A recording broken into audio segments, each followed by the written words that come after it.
It's time for another episode of Hops and Hedges, where we talk everything beer and landscaping and everything in between. So crack open a cold one and let's dig in.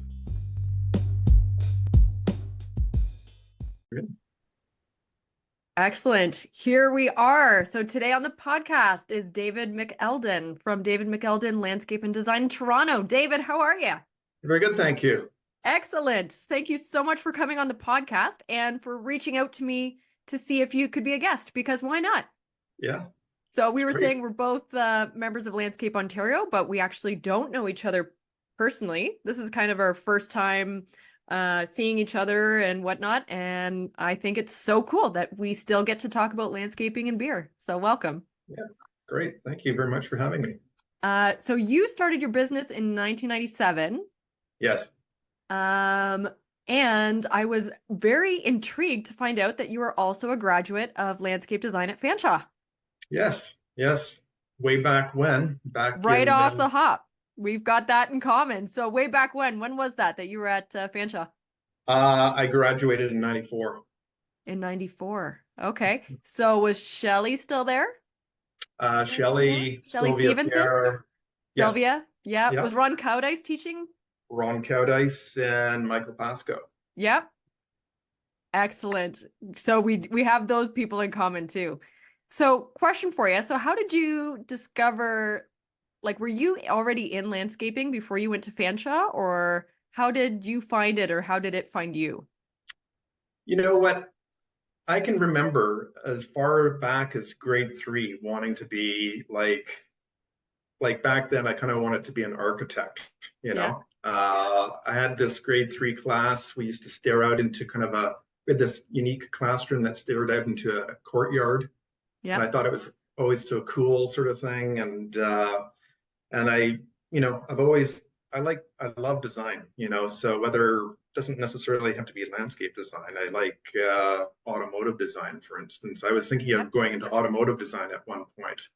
So I'm a car enthusiast as well. So, okay. But yeah, when did I start I guess it was, I worked at White Rose for a bit.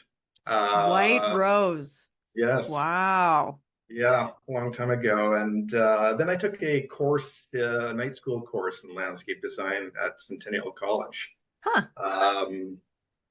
Meredith Crimson was my instructor. So I liked it, and I decided at that point that I would go to Fanshawe and take a 3-year course. Wow. And then is the rest history, or was there more schooling after that for you? That was it. I worked with quite a few companies, doing landscape construction. And then in 97, decided to start my own business. And I worked with another company from about 97 to 2000, and then 2000, I was like full on my own company sort of thing. Wow, yeah. That is so cool. So it was 94, I think you said you graduated, and so 97 you started the business? Yes. So cool. I'm trying to think. I was a little bit longer than that, and I probably never would have started my own business if it wasn't for COVID. Right. COVID was like, well, you're unemployed and nobody's hiring, so what you gonna do?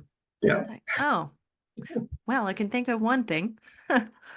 So something that you had mentioned on your questionnaire, saying if you could go back and change anything or do something differently early on, you said work abroad in the winter months. And that just sounds amazing. I haven't had anybody give that answer. So is that something that you do now? No,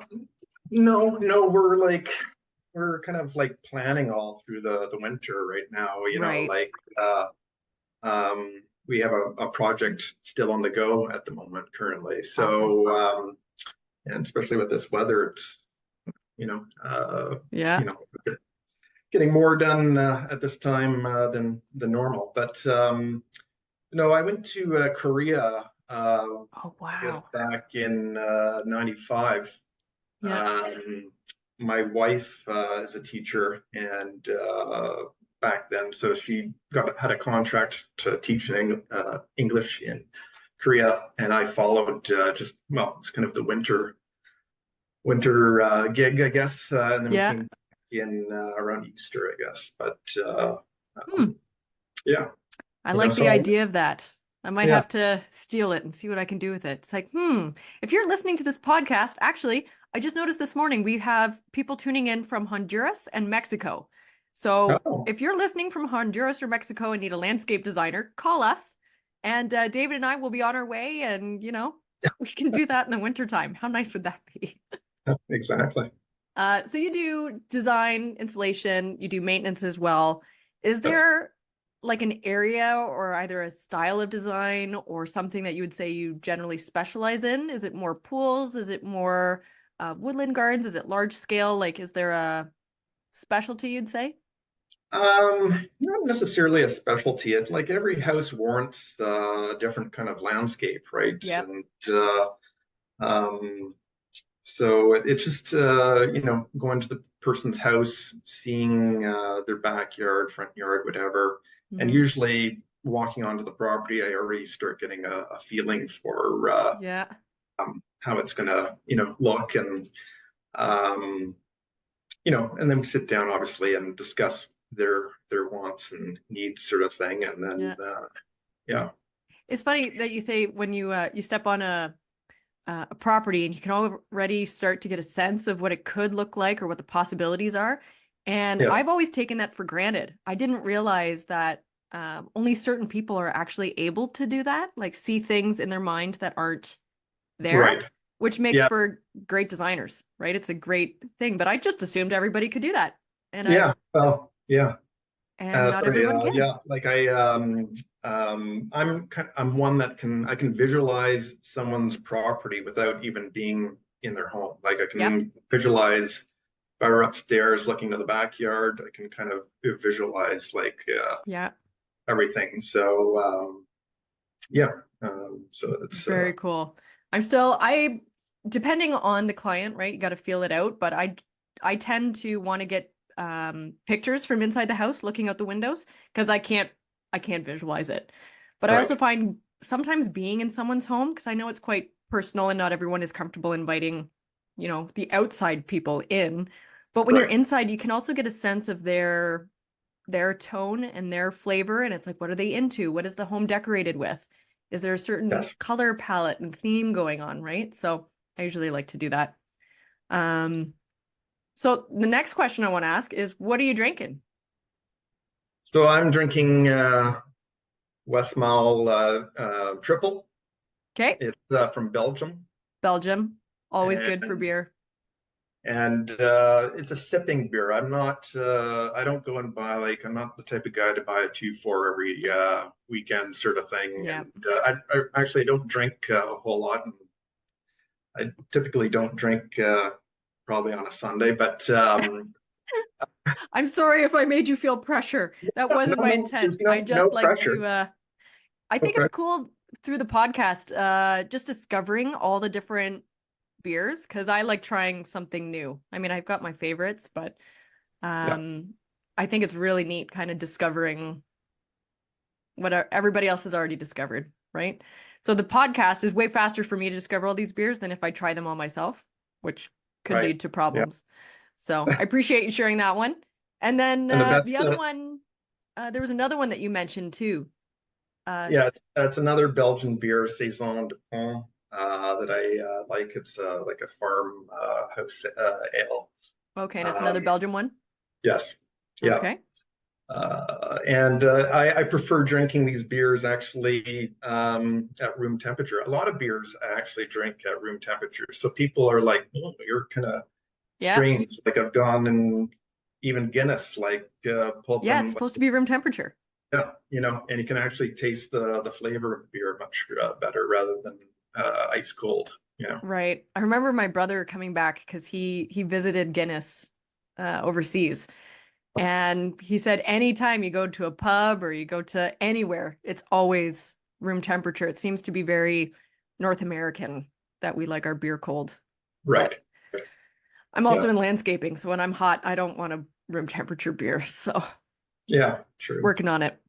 Um, I'm drinking a New England style IPA, wicked awesome. So definitely very different than the Belgium sipping beers. I'm more into the IPAs, the weird beers.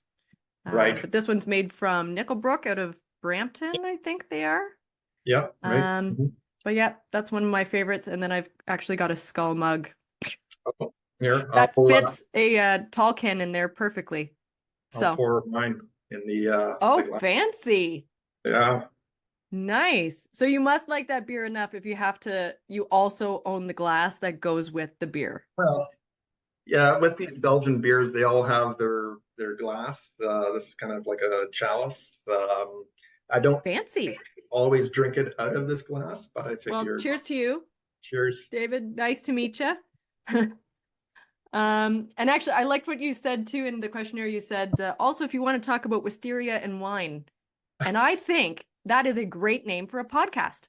It is. It is. So that'll be the next one. There you go. Well, I encourage you. You can start Wisteria and wine. So are you a red wine drinker or a white wine drinker? I prefer, red wine. Me too. Just actually, I was just in Ottawa just last weekend for a wine tasting dinner. Nice. So yeah, we get to try, all types of wines and blindfolded, not blindfolded, but like, oh, that sounds like I've never done that kind of wine tasting. Huh. The bottles are in disguise, so right. So you don't know exactly what you're drinking, So some wines can be, fairly expensive wines, so it's fun for it's fun doing that sort of thing that people that appreciate wine. Yep, different flavors. And I know my best friend and I, we do a lot of not as much as we'd like to, but we do RV trips. And we'll often stay over because a lot of wineries, if you buy something, you can stay in their parking lot overnight, which is awesome. Yeah. And we've had some really bad wine doing that. Like, you want to buy a bottle because you want to support them and you're parking overnight, but it's all really bad. Right. It's like, do you sell anything else? It's like, sorry, I'm trying, but so something else that you mentioned. So you were talking about favorite outdoor location or vacation, and I'm not familiar with this place, but the Rouge National Urban Park. So where is that? The Rouge National Urban Park. Yeah, so it's in Toronto. It's kind of borders Scarborough and Pickering. Okay. So actually it's a provincial park you can get to by the TTC if you take the bus. I grew up in Guildwood. I grew up in Scarborough Bluffs. Mm-hmm. Sure. So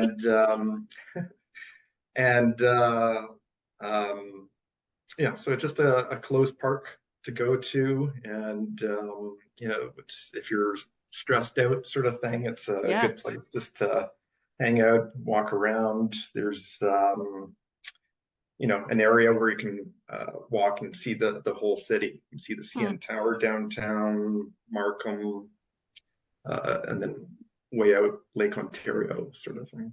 That sounds really cool. I have not been to that park. I didn't even know where it was. I wasn't sure if that was somewhere that you would fly to and go to for vacation, because I am not in the Toronto area, but I will put that on my list to check out. So it's actually very close to the zoo. Okay. Zoo. Yeah. Day trip. I like that. So your own backyard, you say it's like a courtyard. So was this something, obviously, I'm assuming you designed it, you installed it?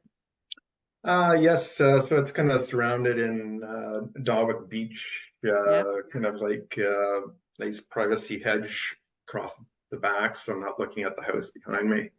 Very nice. And so it's just kind of like a private garden. So, have a place to kind of de-stress at the end of the day and, kind of within my own garden. It's so funny how outdoor spaces that have natural elements. So not an outdoor parking lot, even though you could argue that there's still natural elements there. But green spaces really do have an effect on our psyche Yeah, and our mental health absolutely. and our stress levels. And it's crazy. Like all of this research, I mean, they've been doing it for a while, but I think the general public is becoming more aware of it, Yes. which Yeah. I just find fascinating. And I think it was only a couple of years ago. I was talking with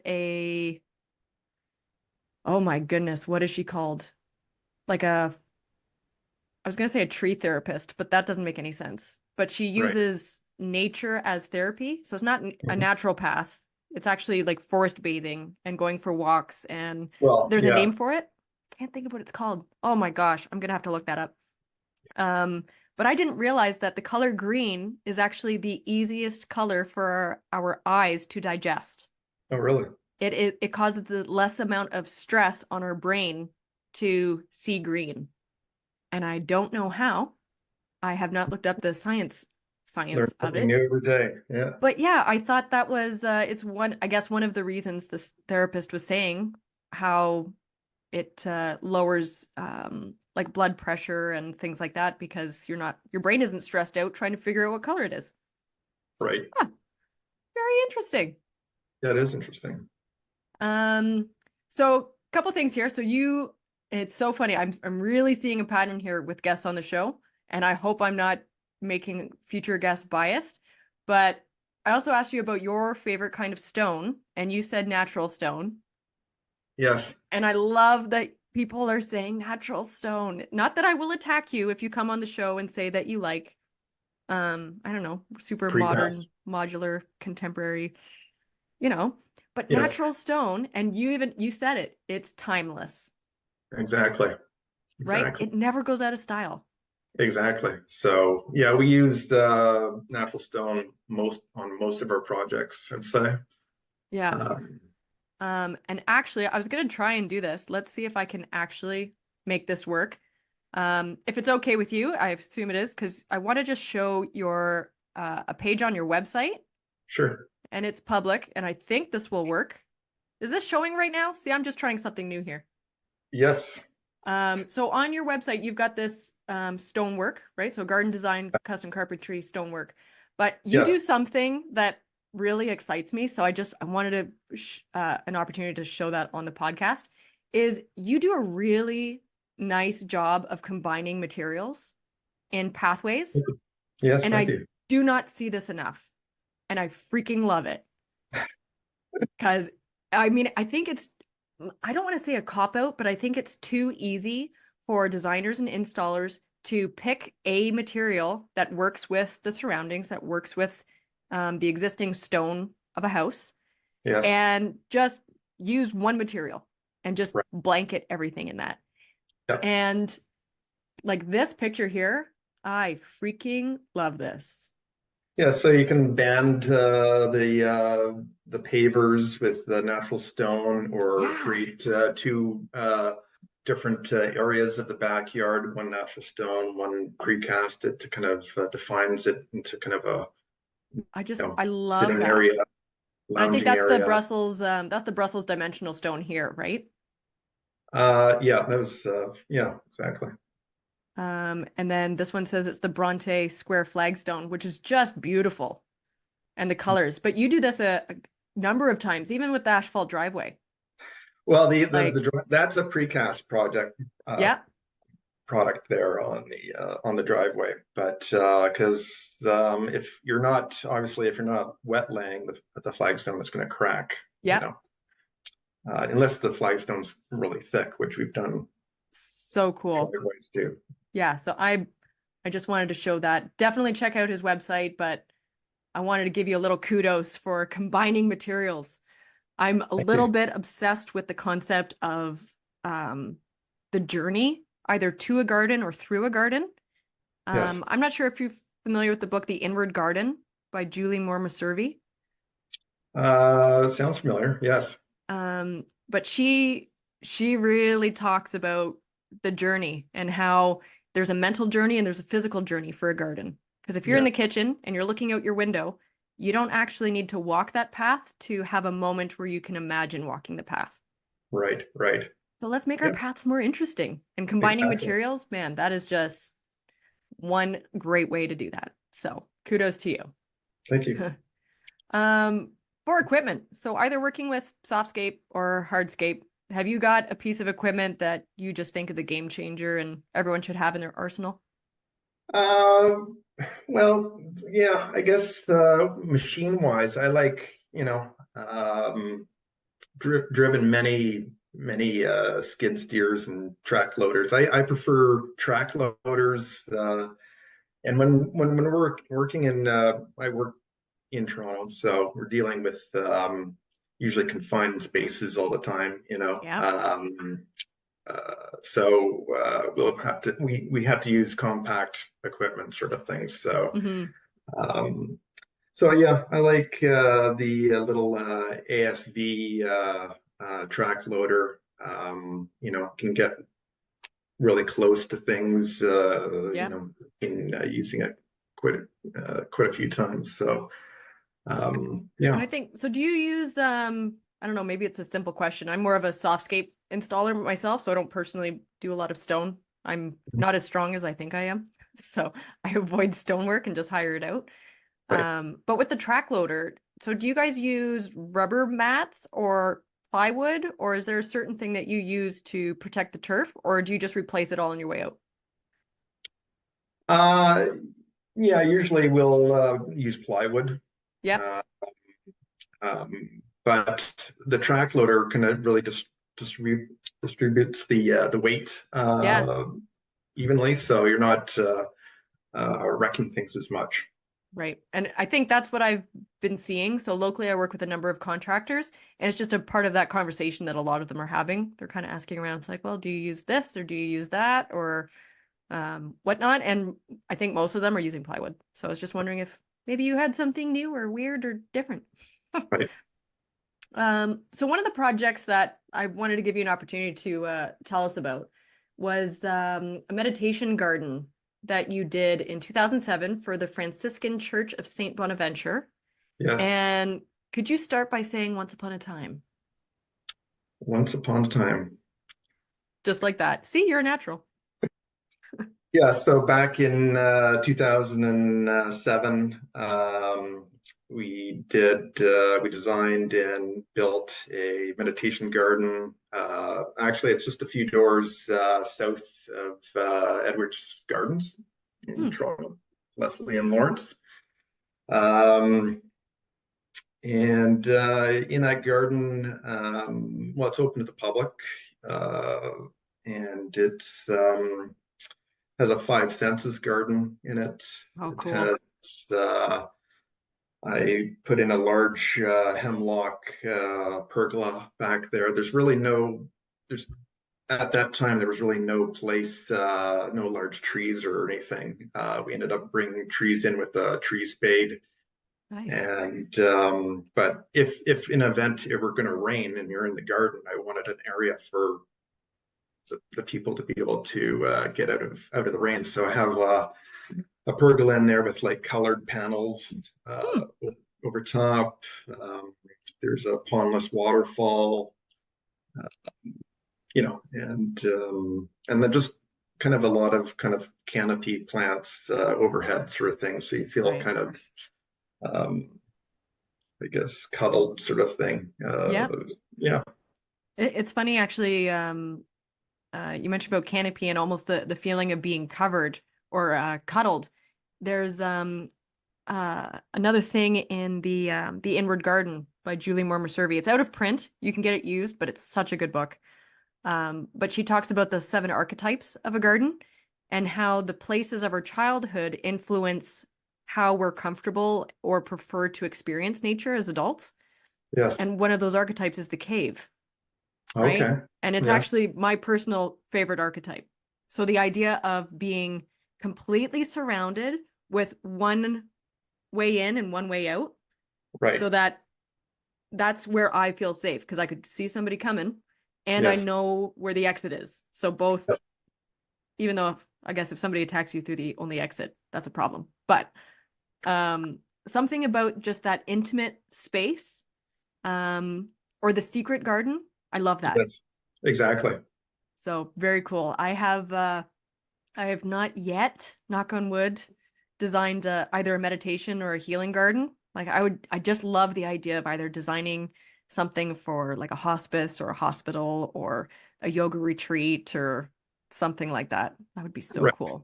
So that sounds really awesome. And man, I thought that would be really cool.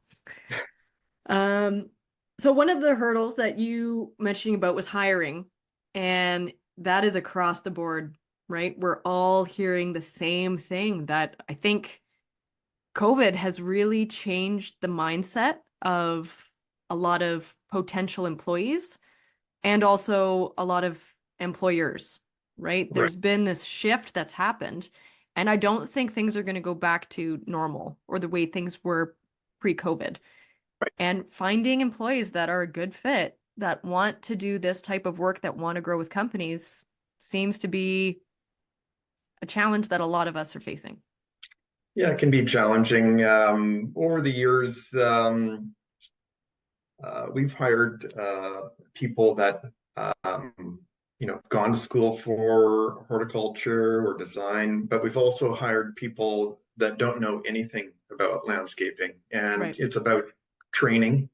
Hmm. Um, you know, some of those employees are kind of like one in a thousand, I find.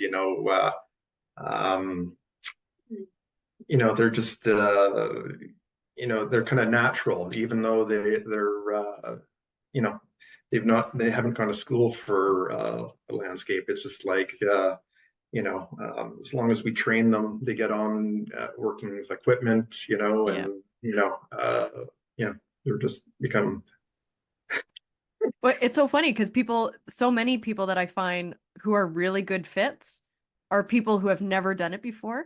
yeah, yeah, And it's the attitude. Like they come in exactly, and they are excited at the opportunity to learn something new. That's usually, I think, one of the things. Like if you're not excited by something new every day, unless, I mean, having said that, there's lawn maintenance, which I think is pretty much the same thing every day. right, So even if you do like the same thing every day, well, maybe lawn maintenance is for you, right? yeah, yeah, Absolutely doable. But in landscape construction and design, every client is unique, every site is unique. yes, The needs, the wish list, the site problems, issues, and opportunities are different. yeah, And if that excites you, then landscaping might be a really, really good thing for you, absolutely, right? And I mean, the yeah, skills we can teach, because I even remember the last job that I had before I started my business. Up until that point, I really had avoided getting into any sort of machinery because I right, knew I would really like it and I didn't want to be stuck in the machine. I right, really wanted to help train, educate, and grow the team yes, and work with the designer estimators. That's really what I wanted to focus on. And I knew if I got put in a machine, I'd want to be in the machine day in and day out. So I did get my little fix because I got into the loader and the skid steer, and then I helped move salt. So once a right. year, when it got delivered, I got to build the ramps, and I only tipped almost once. It was fine. So my manager came to my rescue. I called him and I said, "So my nose is up in the air. Can you come save me?" That's funny. I did the exact same thing working with another company way back when. Yeah, Right? you're It was just, staring at the sky, and it's like which lever you're getting all starting to sweat if yeah. And it's still safe. Like I wasn't, I hadn't caused any damage, and I do say that I am a careful driver. It was just the salt shifted and my back end went up, and thankfully I had an amazing manager and he came and rescued me. So, right, right, oh, the memories. yeah. Um, and so for this season, so how many are employed year round, and then how many are employed by your guys' peak season? So year round right now, it's just like the three of us, I'd say, Okay, so and do you guys do snow then or no? no, no snow. Thank goodness to that. Yeah. Blah. So We'll like pour concrete sort of thing prior to the winter. Yep. And, if we're working on a project, for instance, um, close to the winter, and then, so we can come back and do, we have a shed to do this week, and garbage enclosure, and, Right. so Because we've that already, stuff can be done wintertime. yeah, we poured all the concrete pads and everything for those areas, and we have some kind of some corten steel to put in as Okay. well. So you just said two magic words that have got me very excited. Corten steel. Where Yeah. are you sourcing that? Maybe that's a trade secret and maybe you can't, but maybe you could just send me an email if you don't want to say it publicly on the internet. But that stuff is gorgeous. Yes, Where are exactly. you getting it? I'm just dealing with a fabricator in Mississauga, actually, and Huh. yeah, I can share that information with you. Excellent, but not publicly on the internet. I got it. I gotcha. Wink, wink, nudge, nudge, wink, wink, nudge, nudge. That is just something I've seen a lot of it overseas. And locally here in London, I haven't really been, I mean, I actually haven't had a client that fits that. It is a pricier material for sure, but it is so beautiful. So it is a steel that Yes. rusts very quickly, but then Yeah. stays rust for life. Yeah, it's not going to keep on Beautiful. degrading. Yeah. Yeah. Oh my gosh. I love the color. Love it, love it, love it. So sorry, I got very excited there for a second. Um, so you mentioned that for spring and summer of this year, you might be hiring. Yes, exactly. Very cool. So I'm not entirely sure when this podcast is going up. So what I'm telling listeners is that if you're tuning in and it's November of 2024 or later, uh, David McEldon may or may not still be hiring. But if it's before then, give them a shout, right? And so do you have a contact me on your website that people can contact through that way, or? Yes. Yeah. There you go. So if you're tuning in and you think you'd like to work with this guy, give him a call. So that's all through the website. So just wrapping up here because I see that our timer is starting to count down on us. Uh, let's talk about books for a second. So I've mentioned The Inward Garden by Julie Moore-Servey. I also wanted to ask you, since we were both students of the same program, Yes. do you have this slash Remember It by Booth and Hiss? Um, no, I don't have that. I have one that's brown. It might be the same book, but just a different color. Can't re Interesting. This is the newer-ish. So this is the 6th edition. But I wanted an Yeah, one opportunity second. to, yeah, I'd love to see if that's the one that you have. For anybody tuning in, so this book is what I used at Fanshawe College, and it is full of hand drawings. So this This is is not mine. Dinescape It's by fine. Booth, Norman Booth. Yeah. Yeah. Oh my gosh, too funny. Too Yeah. funny. But what a great resource. So I Exactly. always any opportunity I'm talking with another landscape designer, I say, "Oh my gosh, if you're listening to the podcast and maybe you don't want to go to school for it, but you want to see, what's going on, this any of the editions, it walks you through the whole process and it has some really good concepts." So Yes. we both have a Norman Booth? Yes, Norman Booth book. Okay. Aside from that, if there is one book in your library that you think, if somebody was interested in horticulture, landscape design, concrete work, stonework, landscaping, anything, what's one book that you think people should have in their library? And I ask that because I'm addicted to books. Uh, I guess I have some John Brooks design books, which are quite good. Yeah. I'm trying to think, is he I want to say English, British? Yeah, He's English. somewhere over there. Yes. He's In across the pond. I think he's in, I'm going to say West Sussex or East. Anyways, I'm gonna One of those. one of the Sussex. Yep, I work with That's another landscape designer here in town, and she introduced me to John Brooks. So right. really good work. And what about a book for either personal or professional development that you would say was a bit of a game changer for you? I actually, I can't think of anything right now, and I'm drawing a blank. Okay, you'll just have to get Sorry. back to me. Yeah, No problem at all. So I look forward to hearing your podcast, Wisteria and Wine. Right? I will be your first guest. We can talk about Wisteria and Wine. Absolutely. for sure. I wanted to thank you so much for coming onto the podcast. And again, just reaching out and being like, hey, we don't really know each other, but your podcast sounds pretty cool. Like landscaping, beer, right? Exactly. So Great. really appreciate you coming on. I wish you all the best in your business. Thank you very much. And I hope I'll be seeing you around. Yeah, for sure. Okay. Yeah, okay. Thanks very much. Thanks, David. Thank you. Thanks for having me.